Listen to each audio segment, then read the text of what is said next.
Welcome to episode 2 of our virtual wellness series, Managing Stress in 2020.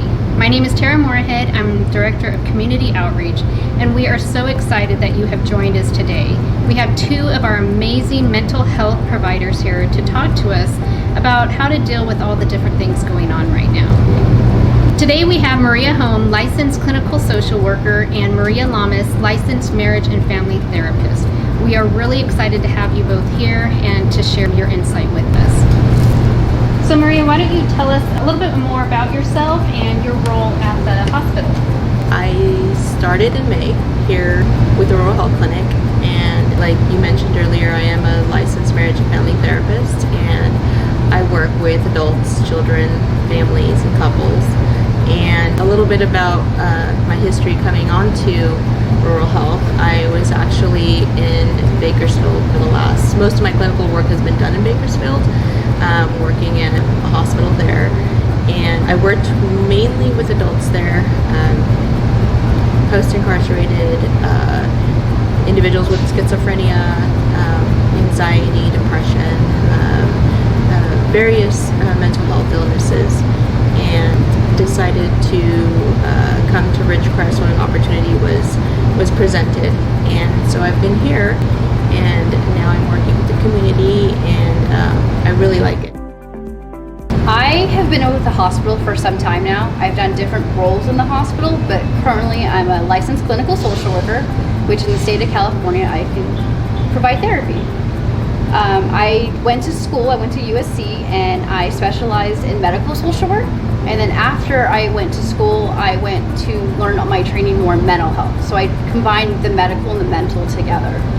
I have experience working with high-risk kids, working with them and their families. I generally love working with children and teenagers. They're the funnest.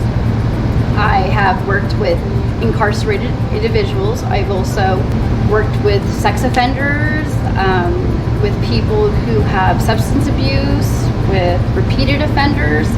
So I have a little bit of history in that. And for the most part, I've been at the hospital for some time, and I generally enjoy my job. I am a local person that's been in Ridgecrest for a long time. Both my kids have pretty much, they're born here and they graduated here, so I know the community really well. I know that in Ridgecrest we have a different level of therapy with this small town atmosphere, so I can understand that a little bit more of the things that go on here. We're all dealing with varying degrees of stress and emotions, and sometimes it's difficult to kind of take a moment and reflect and see how we're really handling it. Maria, how would you suggest people approach their emotions right now? We have what's called grounding techniques, and those are various techniques. We have a simple one that we use, and it's called the 5-4-3-2-1, and it can be used by anybody. And it's also something good to teach kids. I know that right now everybody's kind of stressed out with the environment and what's going on in the world. That is one of the simpler techniques.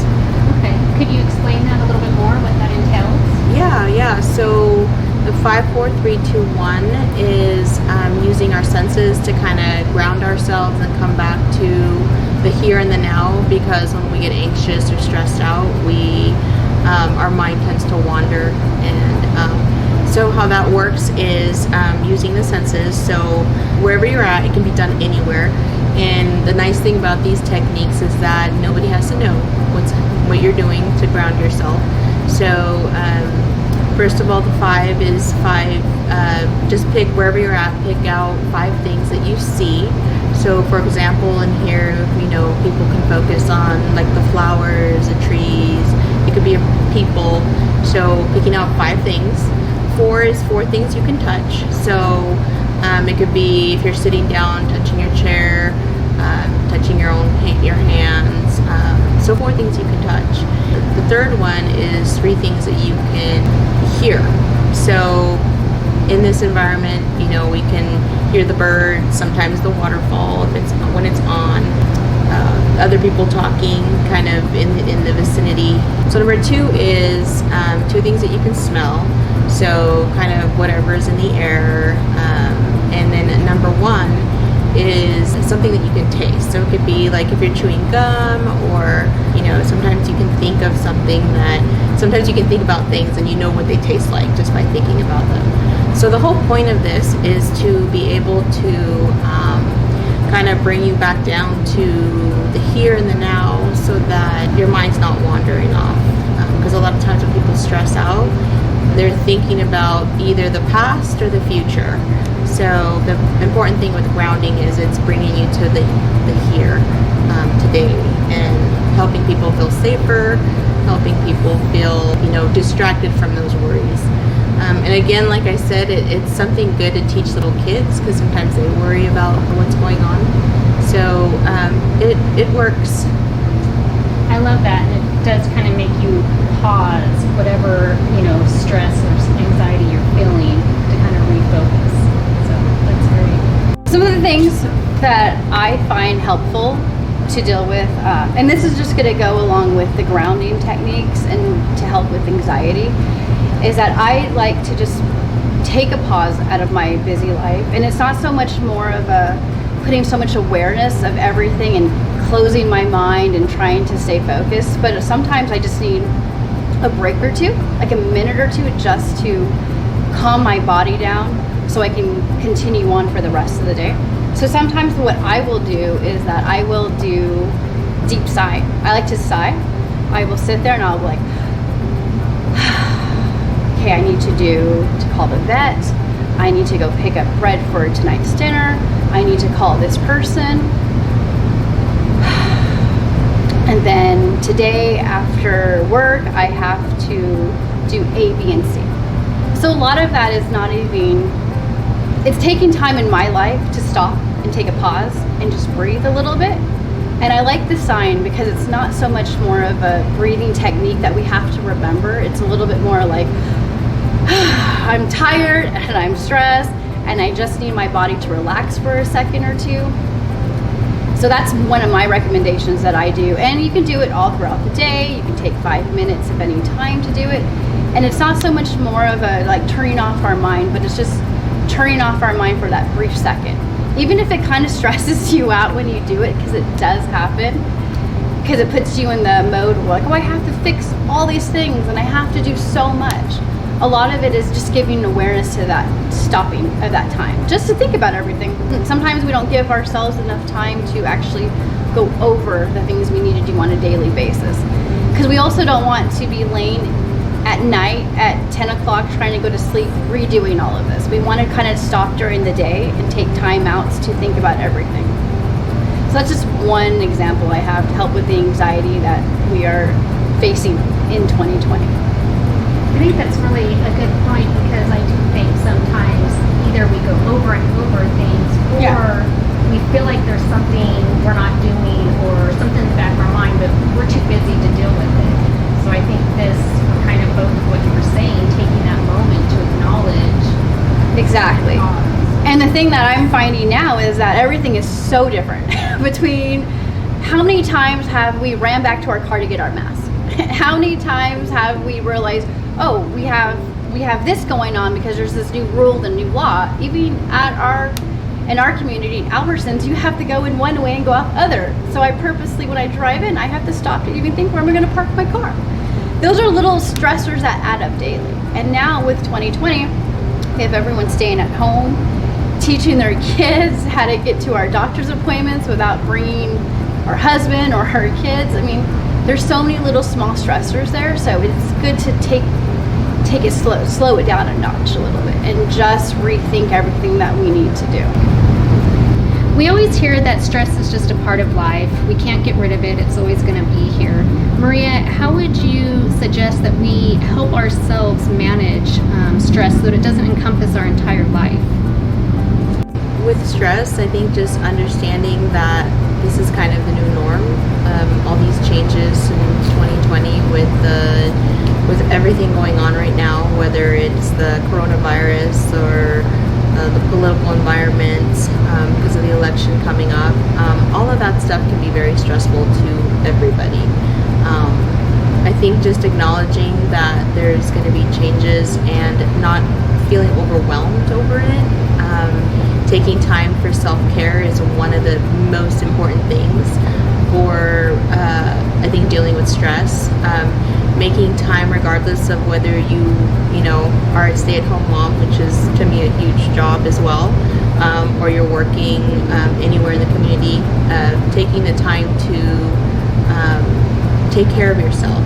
I mean, and that could be reading a book, that could be getting your nails done, that could be playing with your dogs. To me, one of the biggest ways to really manage stress is learning to take care of myself. And I think it's important for everybody to understand the importance of self-care. I think most people don't understand how important that is.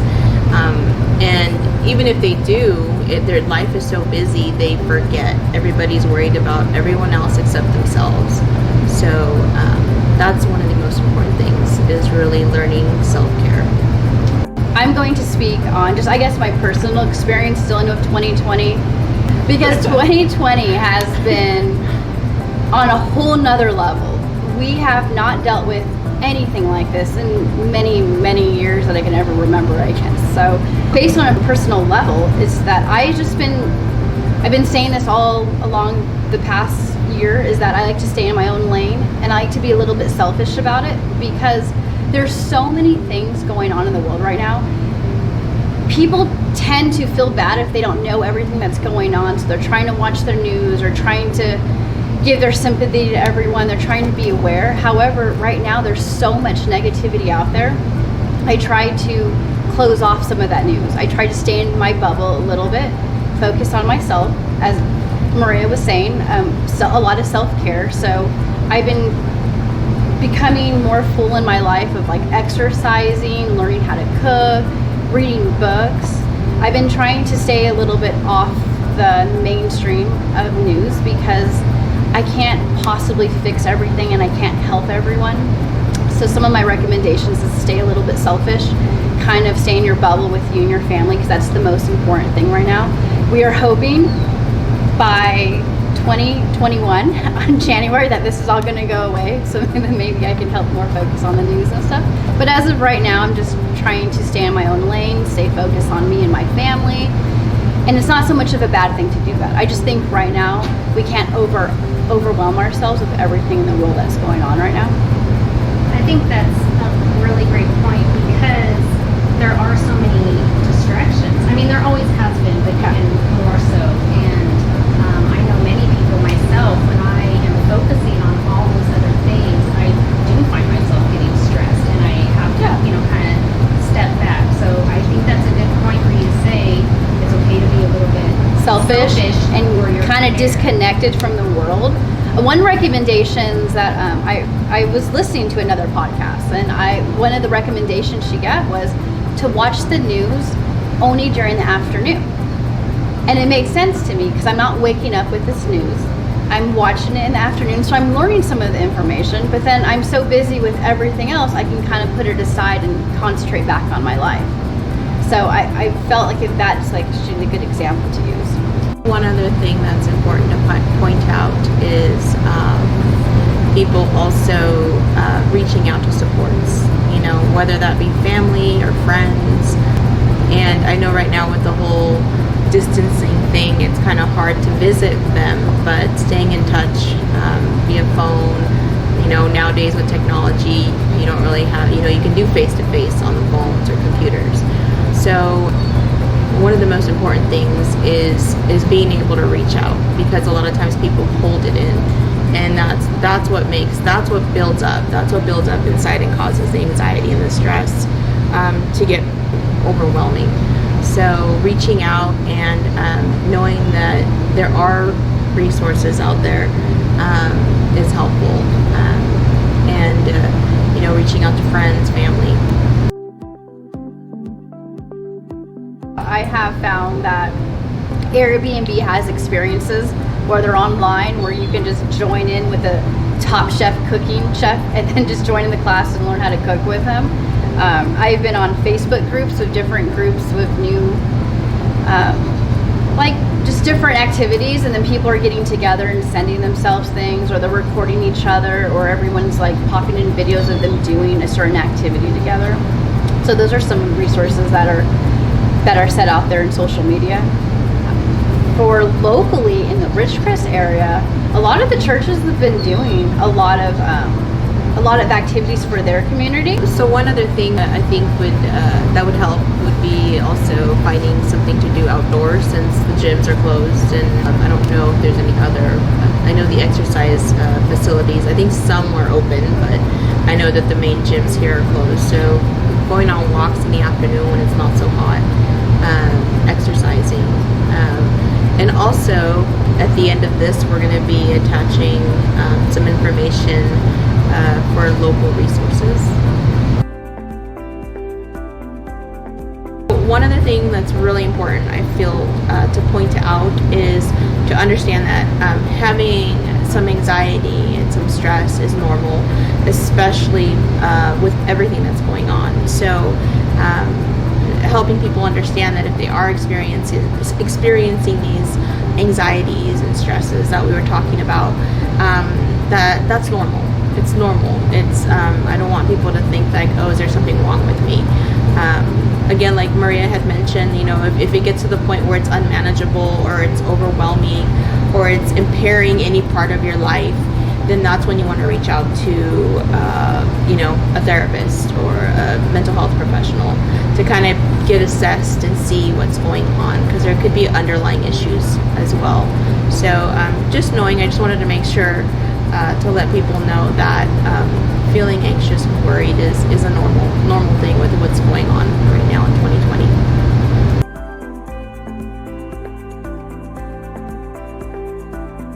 A lot of people think that we are doing just telehealth. We do telehealth here, but myself and Maria are seeing clients face-to-face. So we've had a lot of people call wanting to do face-to-face, not thinking that we only do telephone or via the telehealth. But we are seeing people face-to-face. We are sanitizing thoroughly. We do require masks if they are coming into the office. That's really good to point out, because I think that's great that people have options, especially now. Some people really need that face-to-face interaction, and some people are more comfortable still doing it telehealth or virtual. So that's great that there are both options available. Yes. I can add to that. It's nice that we are there, and then if the patient is okay and we have all the consents ready, we can actually talk to the psychiatrist as well. So we can have a full model of working with the medications, working on therapy. So it's really nice that we're all in one building now here at the hospital. It's a good service that we're giving to the community.